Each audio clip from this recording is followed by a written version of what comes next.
Thank you, Bonnie. I think there's been a lot of tracks around venture capital and entrepreneurship,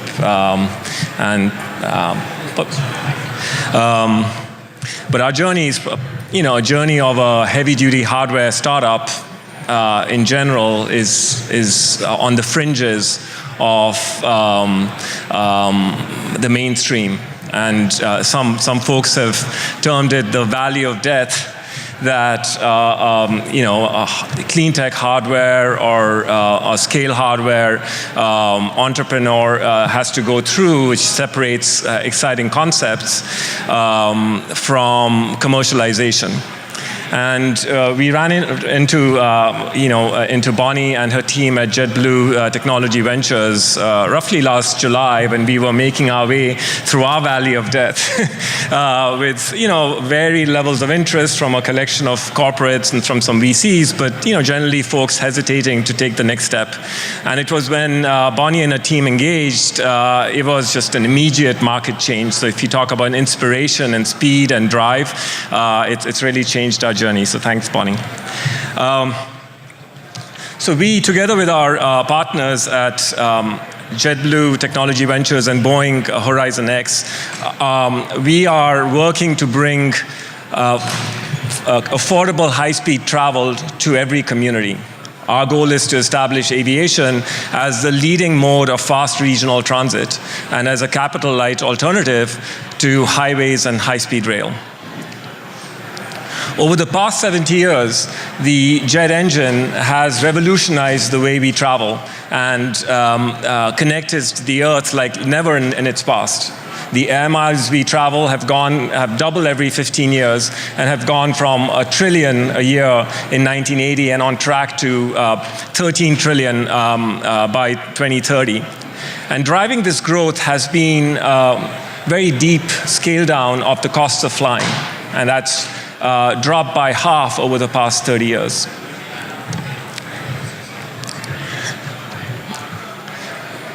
But the success of the jet engine has come with a severe price over regional distances. This has driven a 70-year shift of the airlines to large aircraft, and that has had a dramatic impact on the regional fleets. In 1980, the US was served by 300 regional carriers flying on average a 20-seat aircraft that you see over there. By 2010, the seat count had tripled to 60 seats. More recently, carriers are standardizing to 80 seats, and many predict that the growth is going to continue. While this scale down has been critical to drive down the costs of aviation, it has also meant that destinations served have reduced to a very small number of high-volume hubs. So much so that just 1% of the airports in the US today carry 96% of our air traffic. And where has that brought us? Many of you traveled by air to come here. Think back to your trip and how you spend your time along the journey. If you traveled commercial air from under 1,000 miles away, chances are you spend over 70% of your time on the ground, driving to a hub, transiting a hub, sitting on the tarmac, waiting or taxiing. We call this flying, but less than 30% of these trips is actually in flight. And as a result, we drive long distances an awful lot. For sub-1,000 mile trips in the US, just 4% of those are on air today. And that fraction is declining as aircraft sizes increase and carriers continue to consolidate. And this dynamic has given rise to what we believe is the largest challenge in transportation today, a regional transport gap, where we have thousands of communities with poor or no access to high-speed transport, distant hubs, infrequent departures, few destinations, high fares. And where you do have good access, door-to-door times haven't improved in decades. And alternatives that exist, like high-speed rail, are limited by their economics to just a few high-density corridors. And this is where we step in at Zunum. We are building 10 to 50-seat hybrid to electric aircraft that are intended to take on this challenge.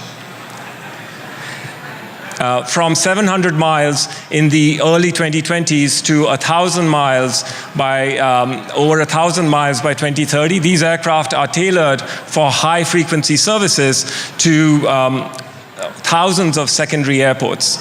These bring together quiet, green propulsion for all our access to close-in airports to communities, with cabins designed for fast walk-on, walk-off transit, no baggage belts, much less TSA, as close as we can move this to boarding a bus or a train. And these aircraft are designed to operate in an air system that will look very different, the regional air system that will look very different from the hub and spoke model of today, which merely reflects the scale economics of the jet engine. The unique economics of the hybrids that is much less scale dependent will give rise to an air system in its own shape that will be much more distributed, with aircrafts of a wide variety of sizes serving large numbers of communities. And how do we get there? Well, our aircraft are powered by range-optimized series hybrid powertrain that are powered by modular batteries in the wing and range extenders in the rear fuselage. To give you a sense of scale, our 10-seat aircraft will have batteries on board that land somewhere between electric sedan and an electric bus. And the aircraft are future-proof, so an operator, each time they bring it in for an upgrade on batteries, they'll see performance improvements. And by the 2030s, many of them will be in a position to unhook from the range extender and go all electric.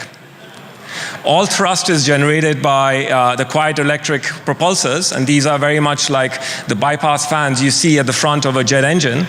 But unlike the jets, our fans are powered by lightweight electric drives and have a variable pitch that are optimized to regional trips. And these give you very fine thrust control, reverse thrust, and regenerative braking. The impact of these on regional transport is going to be stunning. You will get to places 2 to 4 times faster than you do today and at lower fare. You'll have frequent flights to thousands of communities across the US and many more around the globe.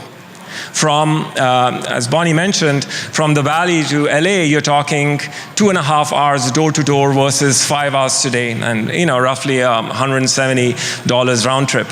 The impact on less busy routes like Salt Lake City, Redding, Santa Barbara, San Diego would be even greater. You could even head off for a day of skiing in Tahoe with hour-and-a-half door-to-slope transit time at $100 round trip. And all this comes with a transition to zero emissions by the 2030s. And given short haul generates 40% of all aviation emissions, this dramatic improvement in mobility comes with this huge gift to the Earth and to our future generations. Thank you. Yeah.